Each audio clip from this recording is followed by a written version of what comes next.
আসসালামু আলাইকুম। অনেক দিন একটু ব্যস্ততার কারণে কোনো ভিডিওই আপলোড দিতে পারছি না। তো ডাক্তারের কাছে আসলে এর আগের দিন যখন একটু অসুস্থ লাগছিল, ডাক্তারের কাছে গিয়েছি, সব টেস্ট করেছি। আলহামদুলিল্লাহ রিপোর্ট সব ভালো। বাট একটু ন্যাচারাল যে কোলেস্টেরল ওটা একটু বেশি।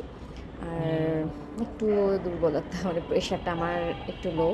তো যাই হোক সবকিছু মিলিয়ে মানে ডাক্তারের চেকআপ করলাম। তো শরীরটা একটু খারাপ লাগছে, দুর্বল লাগছে।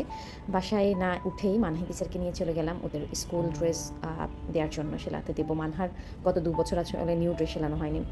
তো মানে কালকে যখন এই কাজগুলো করছি ভাবছি যে লাইফটা এমন যে আমাকে যে কোনো সমস্যা, যে কোনো কিছুর মধ্যেই জীবন যাপন করতে হবে। ব্যস্ততা তো আছেই। আসলে যারা মা তারা অসুস্থ হলে সময় পায় না যে বাচ্চাকে ছাড় মানে নিজেকে একটু রেস্ট দেওয়ার বা নিজের জন্য কিছু করার।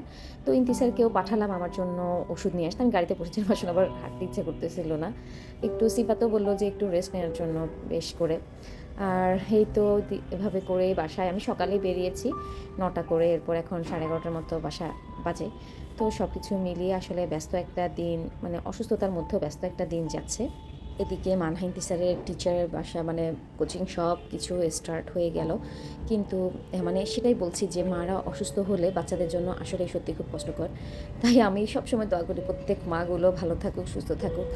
আর হচ্ছে জীবনের বিভিন্ন স্টেপ আসবে, সব কিছুকে মেনে নিতে হবে। সবাই আমাদের জন্য দোয়া করবেন। আজকে সকাল থেকে মাথাটা বেশ ধরে আছে। আজকের মতো আল্লাহ হাফেজ।